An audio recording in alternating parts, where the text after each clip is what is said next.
Miren lo que dice la palabra del Señor en este pasaje. Dice así.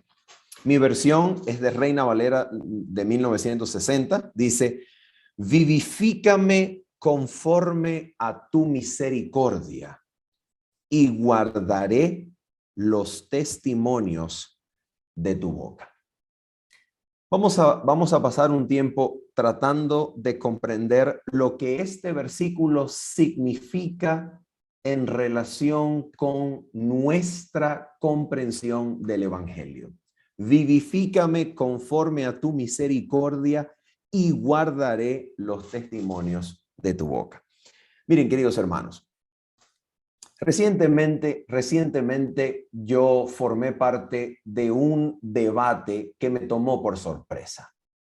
¿Ok?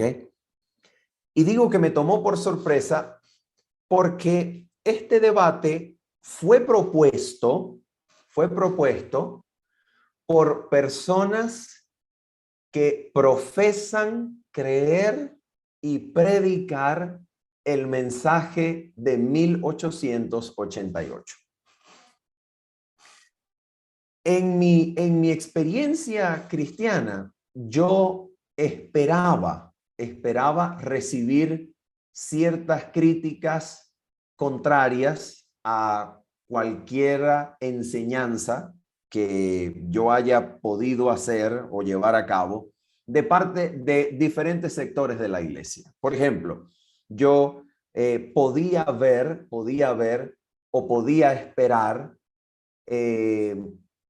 ser contrariado por personas de, digamos, el ala liberal de la iglesia. ¿Ok? ¿Por qué razón? Porque el mensaje que predicamos es un mensaje que enfatiza en gran parte de su tiempo y explicación, enfatiza la importancia de la vida santa, la importancia del crecimiento en la gracia de Cristo. Ok, así que esperar posiciones contrarias provenientes de personas adventistas que se consideren liberales era normal de esperar. ¿Ok? Al mismo tiempo esperaba ciertas contrariedades provenientes de sectores más afinados con el mensaje conservador, sin embargo, contrarias al mensaje de 1888. ¿Ok? Personas que forman parte del adventismo conservador, adventismo histórico, pero que el mensaje de 1888 como que no les calza muy bien. ¿Ok? Así que era normal para mí esperar ciertas críticas contrarias provenientes de estas personas. Ahora, tuve la experiencia de participar en uno de estos grupos de WhatsApp a los que me invitaron y comencé a leer algunas opiniones de personas que estaban planificando desarrollar una semana sobre el mensaje de 1888. Y cuando el ataque contrario viene de unas personas que están planificando hablar de 1888, eso sí me tomó por sorpresa. Eso sí fue inesperado. Ya va, un momento. ¿Cómo es que estas personas profesan el mensaje de 1888? Yo creo estar enseñando el mensaje de 1888 y nos encontramos con opiniones diferentes. Y entonces surge la pregunta importantísima a tratar de responder en una semana como la cual nosotros estamos preparando. Y la pregunta es, entonces, ¿de qué se trata el mensaje de 1888? ¿En qué consiste este mensaje? A ver, vamos a hacer un inventario de aquello que nosotros hemos comenzado a entender sobre este mensaje. ¿Ok? Y escuchen esto. La manera en la cual vamos a proceder es exactamente la manera en la cual yo procedí mientras fui conociendo este mensaje. ¿Ok? A ver, vamos a ver.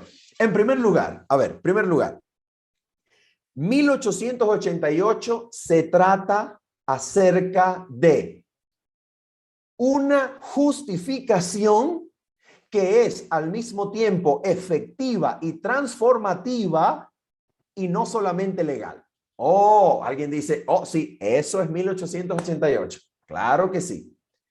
Absolutamente eso es 1888. Y cuando yo comencé a estudiar el mensaje de 1888, ese fue uno de los primeros puntos en donde mi mente hizo, wow, justicia que no solamente es declarativa, no solamente es legal, sino que al mismo tiempo es transformativa y efectiva para crear una nueva criatura delante de la palabra que el Señor pronuncia. ¡Wow! Maravilloso. Yo dije, eso es. Bendito sea el Señor. Y eso, sin lugar a dudas, atención, sin lugar a dudas, es parte de 1888.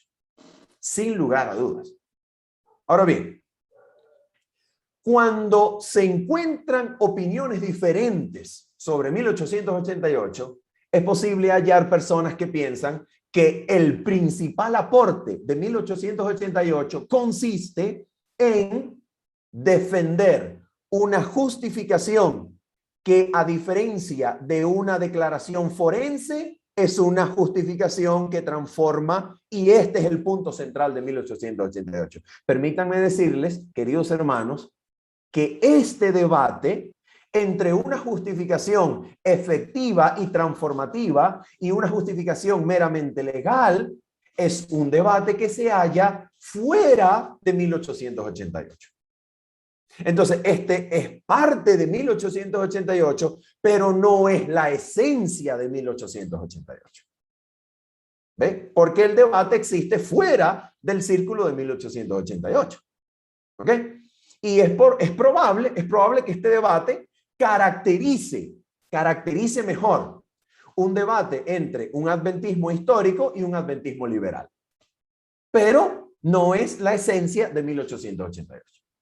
A ver, luego de yo comprender esto, entonces yo comencé a indagar sobre el mensaje de 1888 y entonces comencé a conocer sobre la naturaleza correcta del pecado. Y yo dije, oh, wow. Así que pecado no es parte inherente de mi ser natural, sino que es una decisión que transgrede la voluntad expresa de Dios en su ley. Oh, wow. Entonces yo dije, esto es 1888. Permítanme decirles que esto es parte real de 1888, pero no es la esencia de 1888. A ver, ¿por qué? ¿Por qué? ¿Por qué? Porque ustedes alguna vez en sus lecturas sobre 1888, ustedes han leído los nombres George Butler y Uriah Smith. ¿Lo han escuchado? Sí, ¿verdad? Claro. Y ustedes han escuchado el nombres como Dan Jones, Uriah Smith, George Butler, el pastor Morrison. Y uno dice,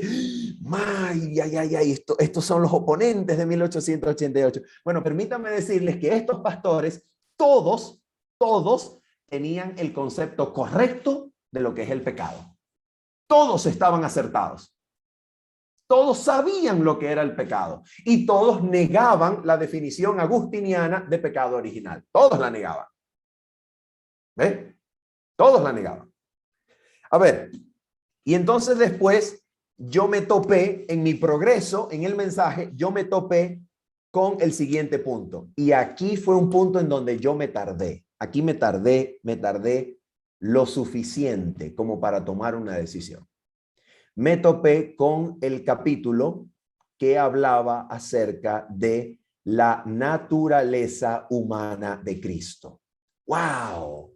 Y cuando yo comencé a luchar con este tema, porque al principio fue una lucha, yo comencé a luchar con este tema. Miren, yo me había graduado de licenciado en teología en el año 2014 y comencé a comprender este mensaje en el 2017. Así que yo tenía 3 años de egresado de la Facultad de Teología sin conocer nada de este mensaje. Para mi vergüenza, lamentablemente nunca lo había conocido, hasta que 3 años después yo comencé a estudiar este mensaje, y cuando llegué al punto de la naturaleza humana de Cristo, wow, yo dije, este es el punto. Este es el punto. Y permítanme decirles algo interesante.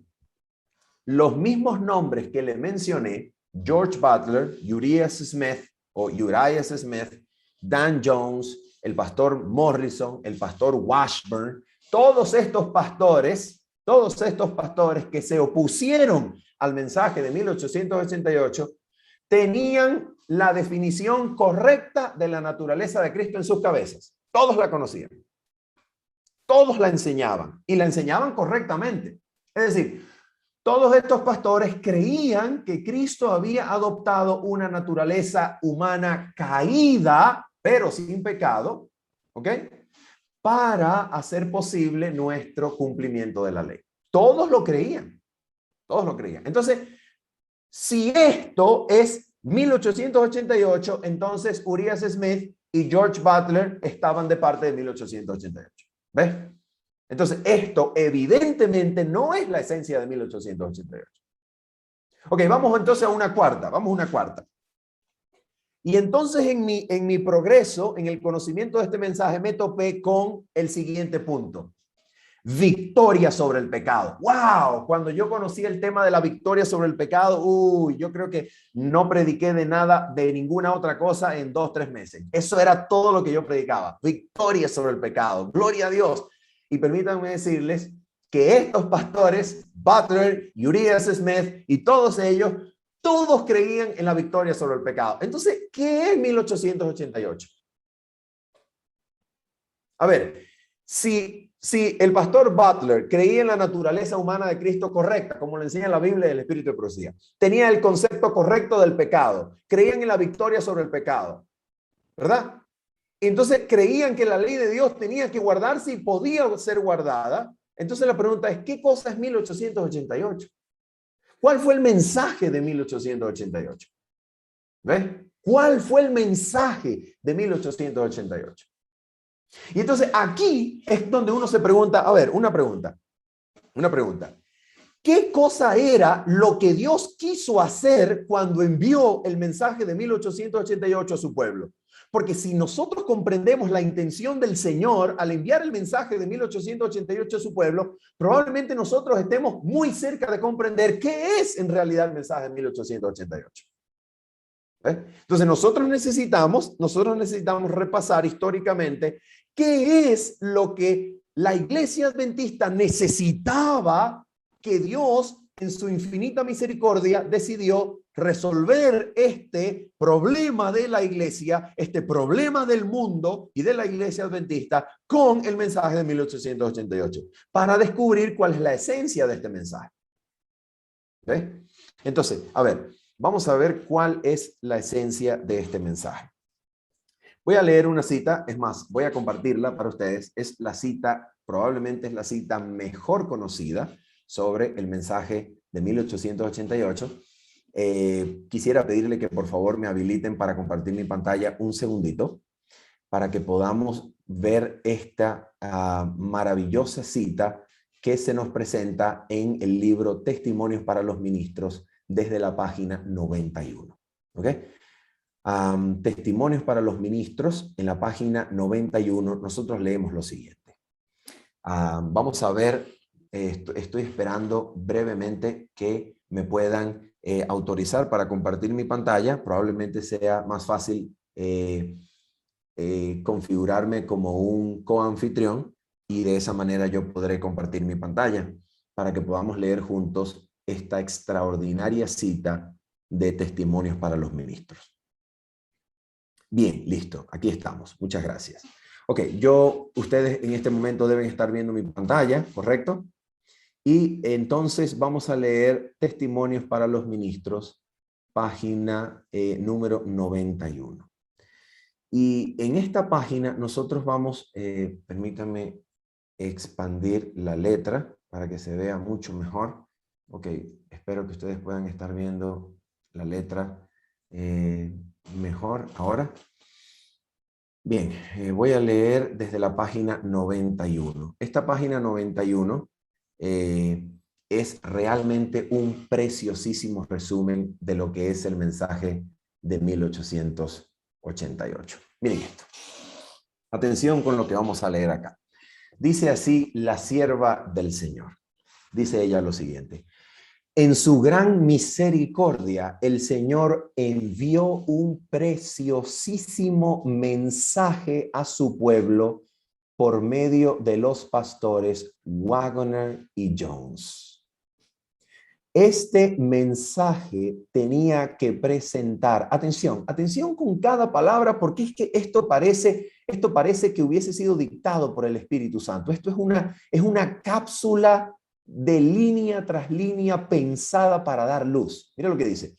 Este mensaje tenía que presentar en forma más destacada ante el mundo, ¿qué cosa?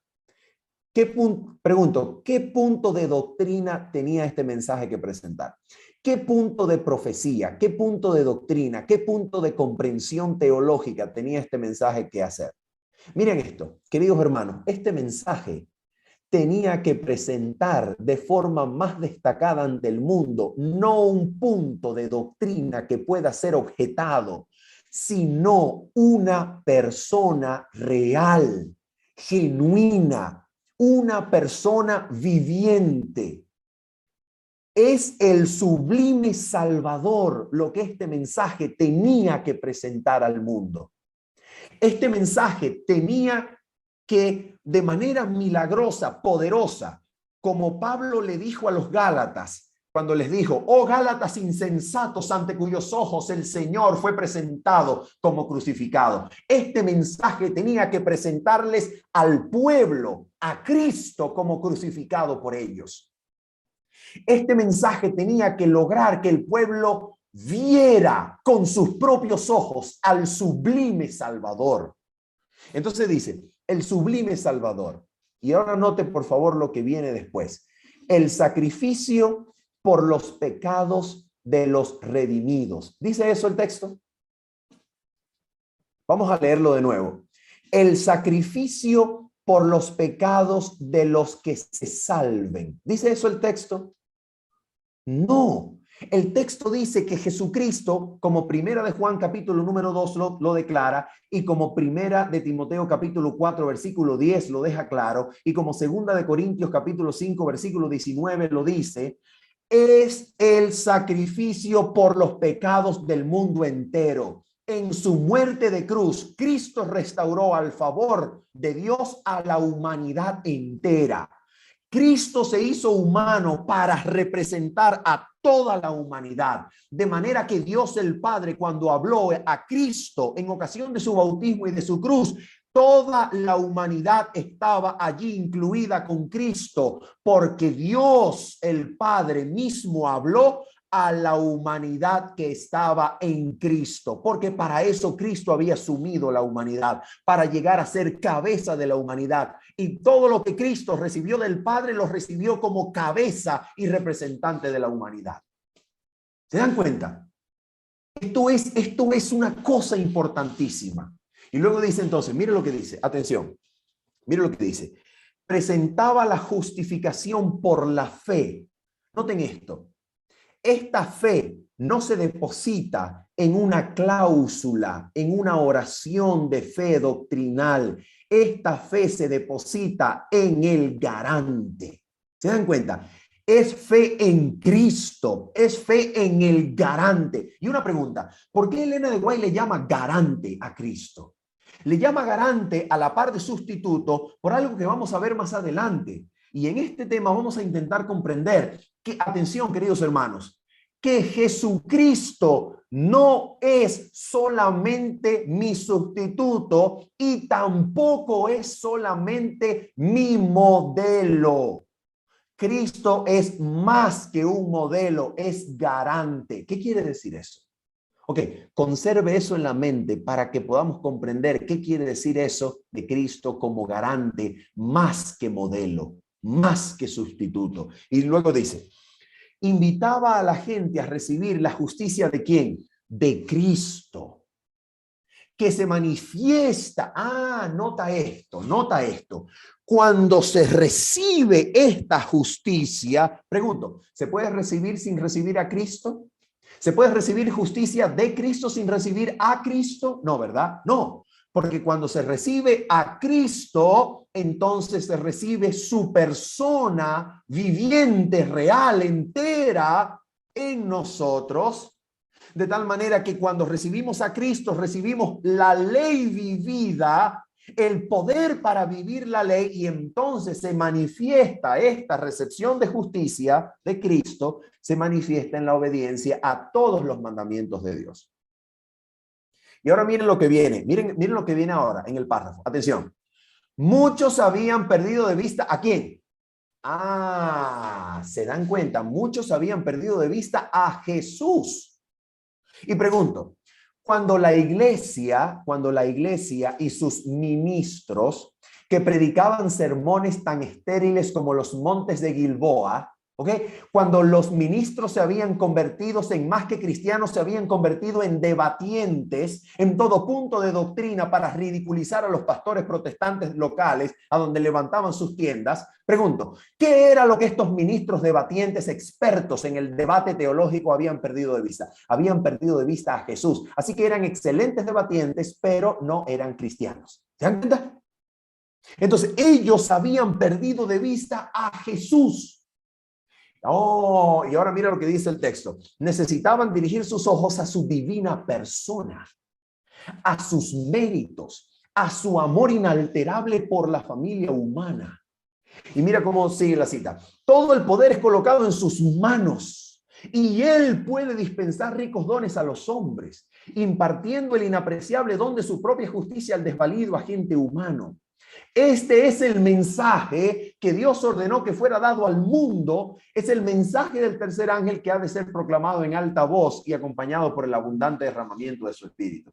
Les hago una pregunta, queridos hermanos. Voy a pausar mi pantalla y les voy a hacer una pregunta. A ver, en algunas de esas líneas, usted leyó algo diferente a Cristo, Cristo y Cristo y solo Cristo. Usted leyó algo diferente de eso. Usted se da cuenta que cada línea tiene una referencia a Cristo. Cada cosa que se había perdido de vista, sencillamente la solución era recibir nuevamente a Cristo, mirar a Cristo, dirigir la mirada, la mente a Cristo, el inapreciable don de su justicia, los inapreciables beneficios de su pacto. Es exactamente esto de lo que se trata el mensaje de 1888. Atención, 1888, queridos hermanos, así como el pastor Waggoner lo experimentó, visión y experiencia que dio comienzo a su investigación de las Escrituras. Ustedes recuerdan esa experiencia a la cual yo estoy haciendo referencia. Mira, ustedes pueden encontrarlo en este libro que se llama El retorno de la lluvia tardía. En este libro aparece el texto completo de la carta donde el pastor E.J. Waggoner, él narra la experiencia inicial del estudio de las Escrituras que lo llevó a las conclusiones que desembocaron en el mensaje de 1888. ¿Y qué dice el pastor Waggoner? El pastor Waggoner dice que mientras la sierva del Señor, Elena de White, estaba predicando en una carpa que estaba full, de repente él experimentó algo semejante a una visión. Y en ese lugar que estaba lleno, de repente todo el mundo desapareció y solamente él vio una sola cosa: a Cristo crucificado delante de él. Y entonces en ese momento el pastor Waggoner se propuso volver a estudiar la Biblia y descubrir en cada pasaje a Cristo y su cruz. Y queridos hermanos, eso desembocó en 1888. Cristo y su cruz en cada pasaje de las Escrituras. Cristo y su cruz al principio, a la mitad del camino y al final.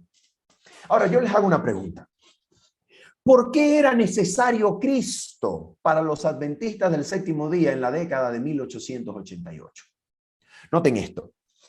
Cuando la iglesia adventista nació, la iglesia adventista se comprendió a sí misma como un cuerpo llamado a reparar los portillos que estaban rotos. ¿Cierto? ¿De dónde está extraído esa frase? De Isaías 58, ¿cierto? Reparar los portillos. Era un mensaje de advertencia, era un mensaje de restauración, era un mensaje en el cual la iglesia adventista se comprendió como el cuerpo cristiano que había de recordar al mundo lo que el cristianismo contemporáneo había olvidado. Así se comprendió la iglesia adventista a sí misma cuando nació. La iglesia se comprendió como aquellos que debían restaurar lo que el cristianismo contemporáneo había olvidado. ¿Y cómo era el cristianismo contemporáneo en la época de 1888? El cristianismo contemporáneo, al igual que ahora, era un cristianismo que había pisoteado y olvidado la ley de Dios, ¿cierto? Y entonces el adventismo naciente, que nació en un mundo cristiano que había pisoteado por siglos la ley de Dios, comprendió su tarea principal como pregonar la vigencia de la ley de Dios como su distinción principal de todo el resto del cristianismo. Así que el cristianismo, cuando recibía a los adventistas del séptimo día en sus localidades, ¿qué era lo que el cristianismo esperaba? Esperaba un grupo de predicadores que los confrontaría con la vigencia de la ley, incluyendo la obligación de observar el sábado, que si la ley está vigente, inmediatamente hace del sábado también vigente. Así que todo el mundo comenzaba a esperar la ley y el sábado de parte de los adventistas del séptimo día. Entonces eso hizo, atención con lo que voy a decir, eso hizo que nuestros predicadores y teólogos, al enfatizar la necesidad de guardar la ley de Dios, de observarla, de recordarla, de pregonar su vigencia, los miembros de la iglesia adventista comenzaron a volverse tan estériles y áridos como los montes de Gilboa. ¿Por qué? Porque predicaban la ley, creían que la ley estaba vigente, querían obedecer la ley, pero atención, como toda persona que intenta obedecer la ley sin mirar a Cristo, no podía, no lo lograba.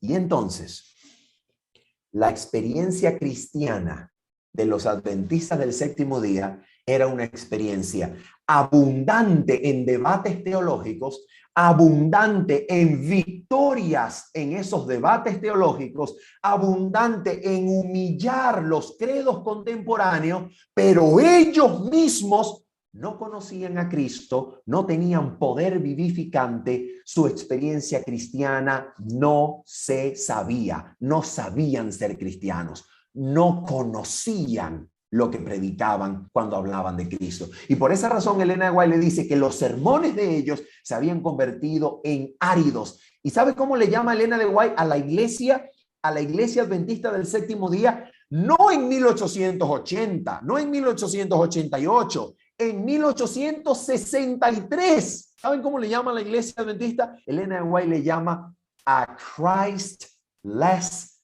Church, que en inglés traduce una iglesia sin Cristo. Así le llama a ella. Entonces, ¿qué es lo que estaba ocurriendo? Lo que estaba ocurriendo, queridos hermanos, es que los adventistas del séptimo día predicaban la vigencia de la ley de Dios, pero a menudo, así como conocer que la ley requiere obediencia no es suficiente para obedecerla, la experiencia cristiana genuina de los adventistas del séptimo día había llegado a ser totalmente estéril. ¿Por qué? Porque quien predica la ley sin Cristo, quien predica la ley sin poner su mirada en Cristo, llega a ser tan desobediente a la ley como quien no la predica. ¿Ves? Y entonces noten, teníamos una iglesia absolutamente entusiasmada en la predicación de la ley, pero imposible de guardar. No la guardaban, no podían guardarla, no podían obedecerla. Y entonces, ¿qué pasa? Que Elena de White va a la conferencia de 1888 y allí están los expertos pastores que predican la vigencia de la ley, pero cuando se apaga la luz y se cierra la puerta del cuarto, lo que hacen es echar chistes, burlarse de los que predicaban acerca de Jesús. Entonces, ¿qué era lo que se estaba experimentando? Se estaba experimentando una predicación de la ley, pero en sus vidas no había Cristo. En sus vidas no había Cristo. Y como en sus vidas no había Cristo, la predicación de la ley y su esfuerzo por guardar la ley era inútil. Era totalmente inútil. ¿Ves? Y entonces, queridos hermanos, permítanme decirles algo. Permítanme decirles algo con todo respeto. Con todo respeto se los voy a decir y a confesar. Y entonces estos pastores que eran expertos en el debate se parecían mucho a los pastores adventistas del ala conservadora que predican sobre la victoria del pecado, pero no conocen a Cristo. ¿Ve? Entonces usted puede tener un pastor que predica sobre victoria del pecado, predica sobre el correcto concepto del pecado, predica sobre la naturaleza humana de Jesús, predica de profecía, predica del mensaje del tercer ángel, pero probablemente él no tenga experiencia en ser un cristiano convertido. ¿Ve? Y eso es exactamente lo que ocurría con los pastores allá. Cuando se cerraba la puerta del cuarto, todos se burlaban de Waggoner. Cuando se cerraba la puerta del cuarto, todos hacían chistes de Jones, todos se burlaban y el Espíritu les reveló a la sierva del Señor lo que pasaba en el interior de esas habitaciones y eso contristó el corazón muchísimo de la sierva del Señor, al punto que quiso salir corriendo, pero el ángel le dijo, no, usted permanece en su puesto del deber hasta que esto termine. Y entonces la pregunta es, ¿qué cosa es 1888? Y aquí es entonces, queridos hermanos, donde volvemos a la Biblia. Vamos por favor a volver a el Salmo 119, versículo 88. ¿Qué dice el Salmo 119, versículo 88? A ver, una pregunta. De acuerdo con el Salmo 189, versículo 88, pregunto, los testimonios de la boca de Dios, ¿qué cosas son? Cuando la Biblia dice, y guardaré los testimonios de tu boca, esa frase, testimonios de tu boca, ¿a qué cosa la podemos comparar en el mismo salmo? Si usted lee sencillamente el versículo anterior y luego el versículo que lo antecede, usted se va a dar cuenta que los testimonios de la boca de Dios están hablando de los mandamientos y de la ley de Dios. Está hablando de eso. Por ejemplo, usted lee el versículo número 85 y el versículo 87 y es absolutamente claro. El versículo 85 dice, los soberbios me han cavado hoyos, mas no proceden según tu ley. Y luego dice, versículo número 86 y 87, todos tus mandamientos son verdad. Luego el 87, casi me han echado por tierra, pero no he dejado tus mandamientos. Así que la frase, testimonios de tu boca, ¿significa qué cosa? Los mandamientos de Dios, la ley de Dios. Ahora, les hago una pregunta. De acuerdo con este pasaje,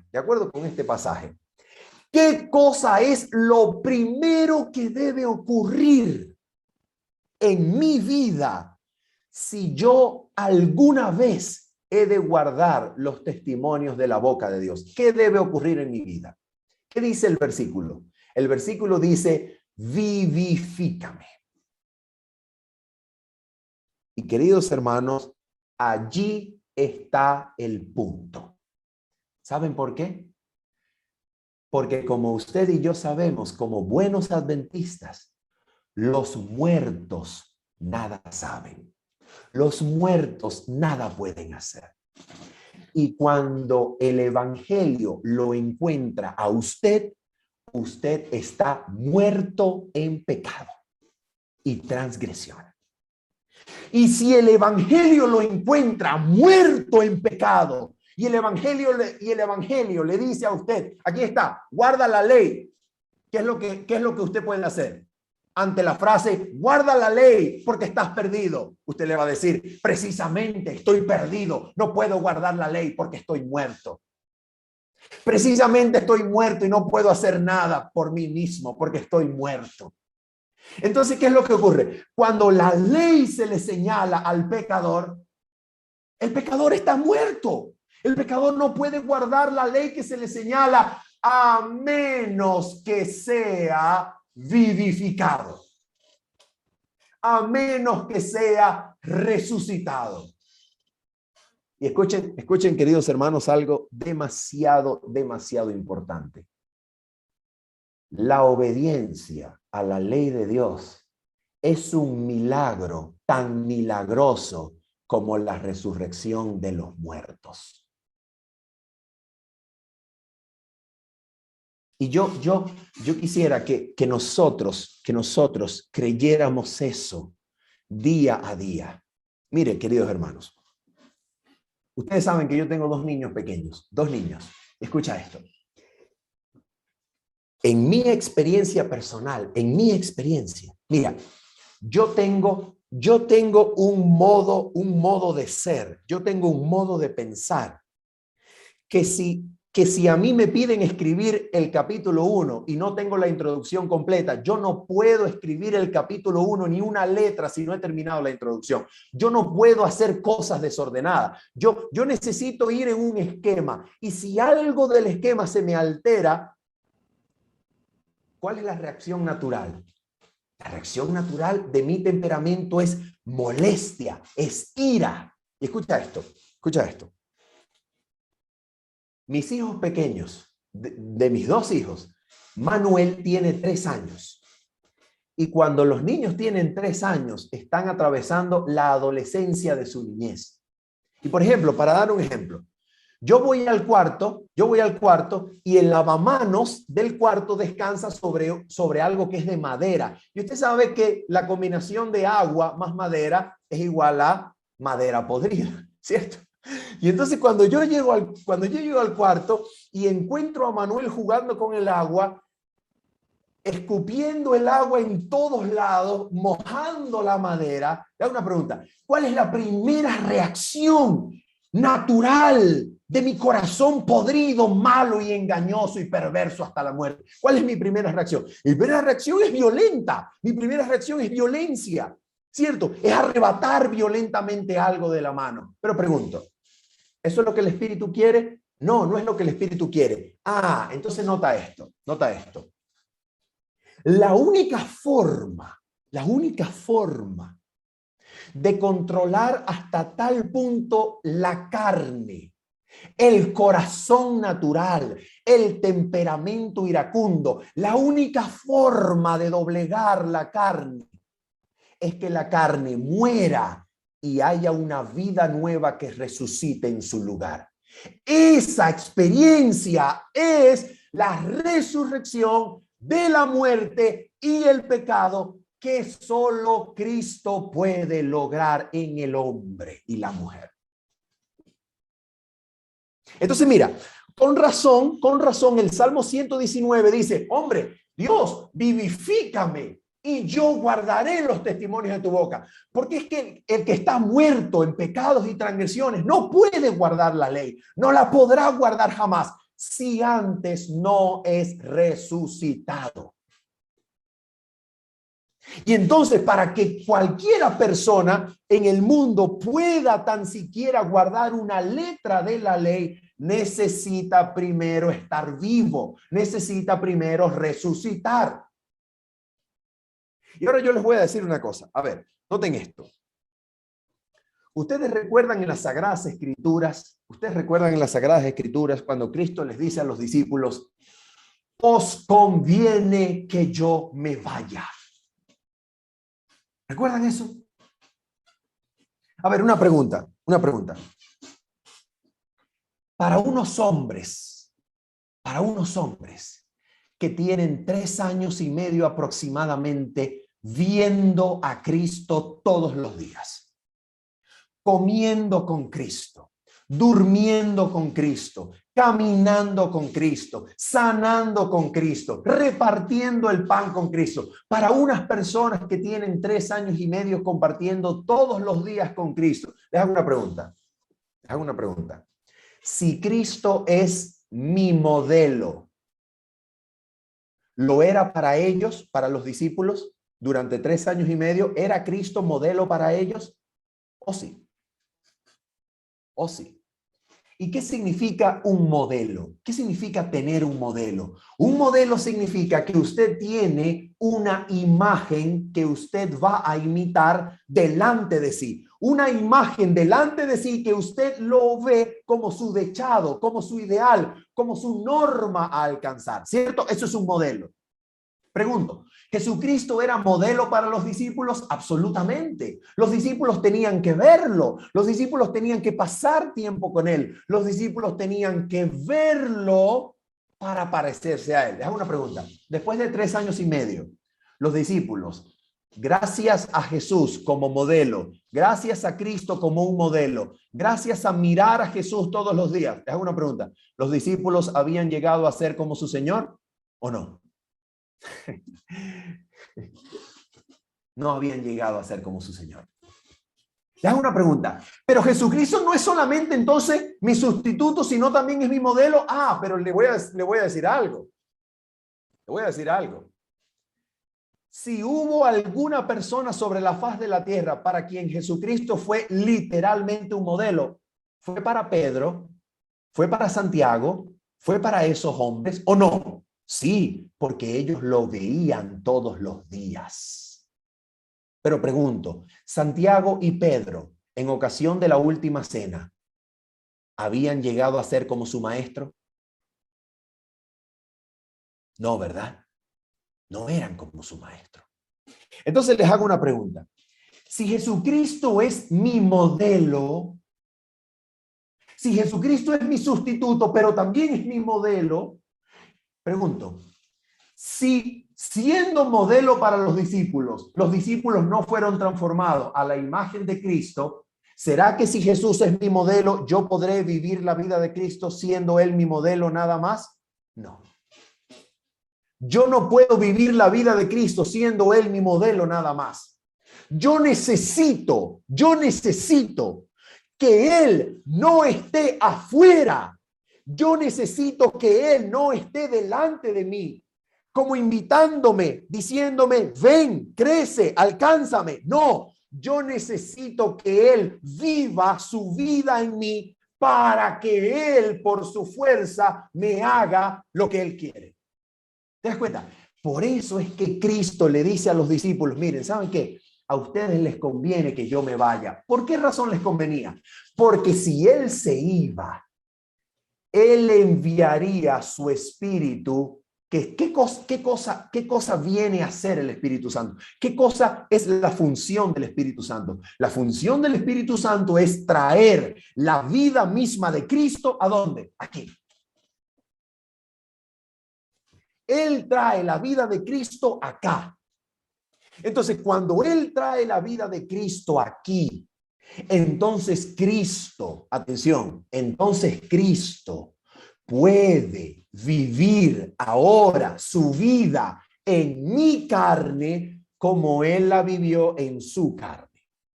Entonces Cristo, cuando viene a vivir en mí, entonces ahora Cristo hace conmigo lo que hizo con el leproso. Cuando Cristo extendió la mano y tocó al leproso, aunque la ley prohibía tocarlo, la lepra, que es la muerte en la carne, en vez de contaminar a Cristo que estaba limpio, la muerte en la carne retrocede porque Cristo imparte vida a la carne muerta. ¿Te das cuenta? Cristo imparte vida a la carne muerta cuando toca al leproso. De la misma manera, Cristo imparte vida a mi corazón muerto cuando viene a morar en mí. Así que cuando Cristo viene a morar en mí, mi carne experimenta un golpe de muerte y soy resucitado para que con la vida de Cristo en mí ahora sea posible guardar los mandamientos de Dios. Entonces, cuando la sierva del Señor escuchó a estos pastores jóvenes exaltar a Cristo y su poder como la única fuente de donde la ley puede cumplirse, Elena de White dijo, este es el mensaje. Este es el mensaje que ha de vivificar el mundo entero. Este es el mensaje que ha de levantar a un pueblo que guarde los mandamientos y la fe de Jesús. Este es el mensaje que hizo vibrar cada fibra de mi corazón. ¿Por qué? Porque cuando los adventistas predican la ley, están cumpliendo con un cometido divino. Pero ahora a los adventistas les hacía falta saber cómo la ley podía ser cumplida. ¿Y cómo puede la ley ser cumplida? Por medio de Cristo y su vida poderosa en nosotros. Somos vivificados, resucitados de una muerte que estaba presa en delitos y pecados a una vida nueva, que es una resurrección, que es la anticipación del poder de la resurrección en esta vida, para que yo, participando de su vida, ya no viva yo, sino que vive Él en mí, y ahora, estando vivo, yo puedo guardar los mandamientos de Dios. Por eso el Salmo dice, vivifícame. Vivifícame y guardaré los testimonios de tu boca. Así que, queridos hermanos, miren, yo quiero terminar con una pequeña cita que aparece en la página 132 de Patriarcas y Profetas. Mira lo que dice esta cita. Generalmente, queridos hermanos, generalmente, cuando nosotros pensamos en la frase justificación por la fe, ¿verdad? Cuando nosotros pensamos en esa frase, generalmente nosotros pensamos casi de manera instantánea. Nosotros pensamos en una situación de debate entre una declaración legal forense y una declaración transformativa y efectual. O nosotros pensamos en una justicia externa y una justicia interna. Entonces pensamos en la justificación por la fe en el contexto de este debate. Y generalmente nosotros pensamos que cuando ocurre la justificación, lo que Dios hace es pronunciar justo al pecador. Con todo lo que eso pueda implicar, bien que lo transforme, bien que no lo transforme. Ese es generalmente el contexto en el cual nosotros pensamos en la justificación por la fe. Pero yo quisiera señalarles esta cita que aparece aquí. ¿Están viendo mi pantalla? Sí, esta cita que aparece aquí. Es la página 132 de Patriarcas y Profetas. Mira lo que esta cita dice acerca de la justificación que fue enseñada a Abraham por medio de símbolos. Mira lo que dice. Mediante símbolos y promesas, Dios evangelizó antes a Abraham, citando Gálatas 3:8. ¿Ok? Gálatas 3:8 en la versión Reina Valera del 60 dice que Dios dio de antemano la buena nueva a Abraham. Pero en el texto griego, la palabra no es dio de antemano las buenas nuevas. La palabra es evangelizó de antemano. ¿Ok? Entonces, Elena de White está citando aquí y los traductores lo han hecho muy bien, digamos, conservando el énfasis del verbo evangelizar en el idioma griego. Entonces, lo que tenemos aquí como conclusión es que, citando Gálatas 3:8, Elena de White cita esta escritura para mostrar que Dios evangelizó al patriarca Abraham. Esto quiere decir que Abraham conoció y vivió el evangelio de Cristo ya en su época. ¿Ok? Entonces mira esto. Mira lo que continúa diciendo ella. Y la fe del patriarca se fijó en el Redentor que había de venir. Cristo dijo a los judíos, atención, Abraham vuestro padre se gozó de a que había de ver mi día y lo vio y se gozó. Y ahora noten esto. El carnero ofrecido en lugar de Isaac representaba al Hijo de Dios, que había de ser sacrificado en nuestro lugar. Atención, atención con lo que va a decir ahora la cita. Cuando el hombre estaba condenado a la muerte por su transgresión de la ley de Dios, el Padre, mirando a su Hijo, dijo al pecador, aquí viene, ¿qué dijo al pecador? ¿Eres justo? No. ¿Estás perdonado? No. ¿Qué le dice al padre al pecador mirando a su hijo? ¿Qué le dice? Le dice, vive, he hallado un rescate. ¿Qué le dice el padre al pecador mirando a Jesús? Le dice, vive, he hallado un rescate. Bueno, permítanme decirles, queridos hermanos, que cuando Dios le dice al pecador, vive, cuando Dios le dice al pecador, vive, Dios en realidad le está dando la vida misma de Dios que está contenida en su palabra. Cuando Dios le dice al pecador vive, lo está resucitando. Dios lo está vivificando. Dios está dando una orden que Él mismo cumple. Dios está cumpliendo lo que su palabra anuncia. Les hago una pregunta,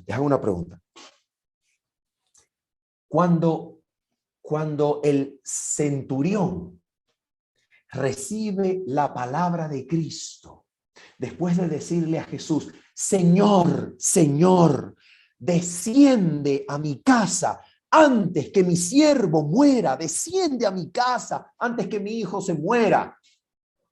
Y Jesús le dice, vete, tu hijo vive. Le hago una pregunta. El hombre cree en esa palabra y se marcha a su casa. Y cuando va llegando a su casa, entonces salen a recibirlo.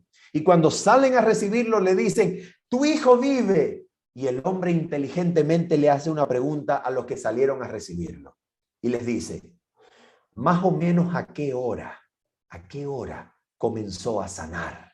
Más o menos ¿a qué hora comenzó a mejorar? Más o menos ¿a qué hora lo abandonó la fiebre?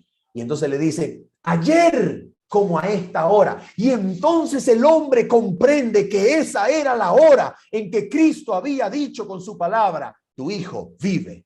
¿Cierto? ¿Recuerdan eso? Entonces les hago una pregunta. Cuando Cristo dijo esa palabra, vete, tu hijo vive. ¿Ustedes creen que ese muchacho comenzó a vivir en ese momento? Oh, sí. Oh, sí. En ese momento comenzó a vivir. Pregunto, cuando el pecador viene delante de Cristo y le dice, Cristo, Cristo, reconozco mi maldad, soy un transgresor. Y Cristo, siendo contemplado por el Padre le dice a ese hombre o a esa mujer, le dice, vive, he hallado un rescate. Pregunto, ¿ustedes creen que ese hombre experimenta una resurrección? ¿Ustedes creen que ese corazón vive? ¿Ustedes creen que ese corazón que estaba muerto ahora está vivo? ¿Ustedes creen que esa mente que estaba esclavizada por el pecado, esa mente que estaba esclavizada por el vicio, ¿ustedes creen que ahora esa mente tiene una vida nueva, un elemento de vida que ahora vive en ella y puede ayudarlo a obedecer? ¿Ustedes creen eso? Ese es el mensaje que 1888 enseña. Es el mensaje de una lectura, atención, una lectura de la Biblia que toma la palabra de Cristo por lo que ella es poder real de Cristo, que cuando se nos da, vivifica la conciencia, vivifica el corazón, vivifica nuestro ser hasta el punto de hacernos capaces de guardar ahora los mandamientos, de guardar ahora la ley. ¿Por qué? Porque la palabra que nos ha sido dada, gracias a que Dios halló un rescate en Cristo, la palabra tiene poder real. La palabra que se nos da nos levanta, nos resucita, nos vivifica. Y entonces esa bendita palabra nos hace aptos, porque nos ha hecho vivos para guardar ahora la ley de Dios. Pero esa ley nunca podrá ser guardada a menos que Cristo se convierta no en un modelo que esté afuera, al cual yo quiero aspirar, al cual yo aspiro llegar o alcanzar algún día. No, Cristo no debe ser solamente aquello que contemplo para aspirar a ser como Él algún día. No, Cristo debe ser poder viviente dentro de mí para llevarme a lo que Él quiere. ¿Se dan cuenta? Cristo debe ser poder de vida para vida. Cristo debe ser poder vivificante. Y termino con una pregunta. ¿Ustedes creen que cuando Jesucristo venga los muertos van a resucitar? ¿Sí o no? Sí, ¿verdad? ¿Ustedes creen eso? Una pregunta. ¿Qué es lo que resucita a esos muertos? Es la palabra de Cristo que les dice, levantaos, levantaos vosotros que dormís en el polvo de la tierra, levantaos. ¿Sí o no? Muy bien. ¿Ustedes creen que esa palabra tuvo poder para levantar un corazón, un cuerpo, un cerebro que tenía 4 días de muerte ya con Lázaro? ¿Ustedes creen eso?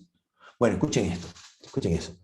Esa misma palabra de Cristo que levanta los muertos en su segunda venida, esa misma palabra de Cristo que penetró en el cerebro muerto de 4 días ya en descomposición de Lázaro, esa misma palabra de Cristo, cuando sus oídos la perciben y alcanza su corazón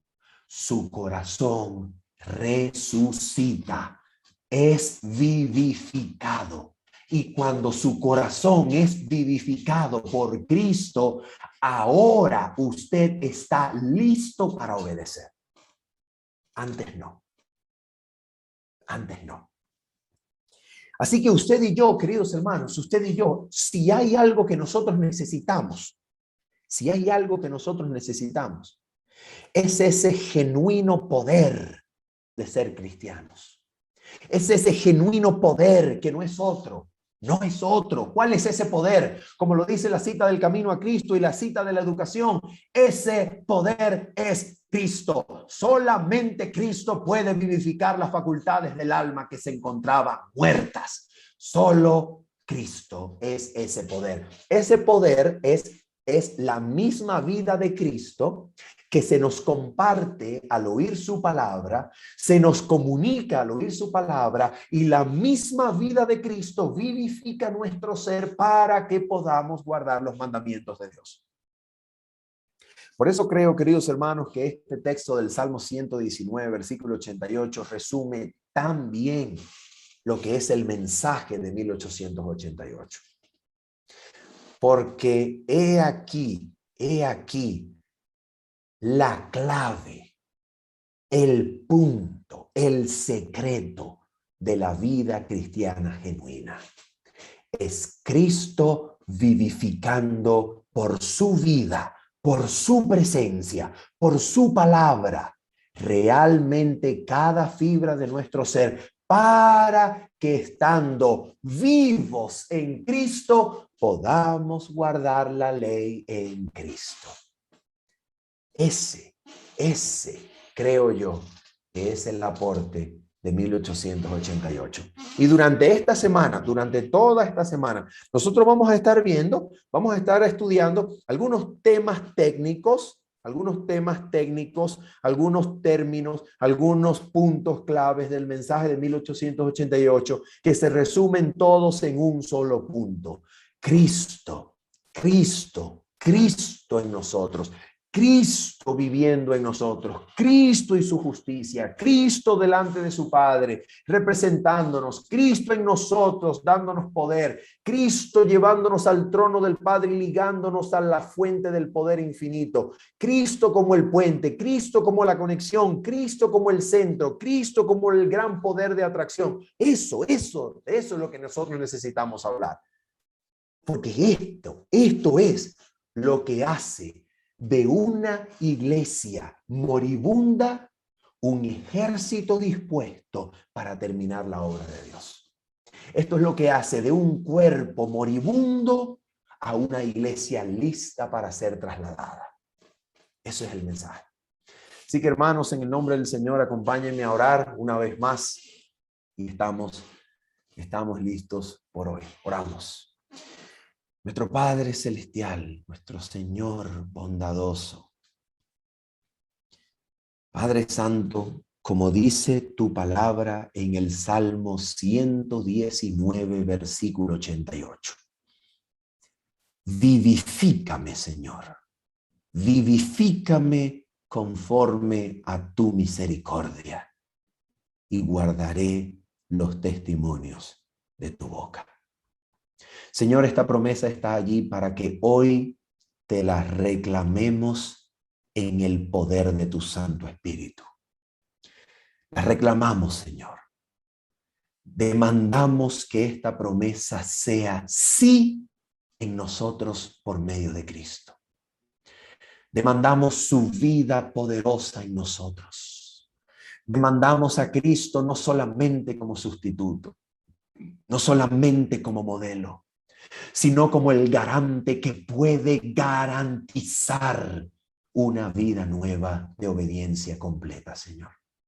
Demandamos a Cristo como poder viviente en el alma. Demandamos a Cristo en nuestro corazón y mente, habilitándonos, dándonos poder, Señor, para que tu ley sea una delicia para nosotros. Te pedimos, Señor, en nombre de Cristo, que nuestros pecados sean perdonados y borrados y que tu sangre nos limpie de todo mal, Señor, que aún conservamos.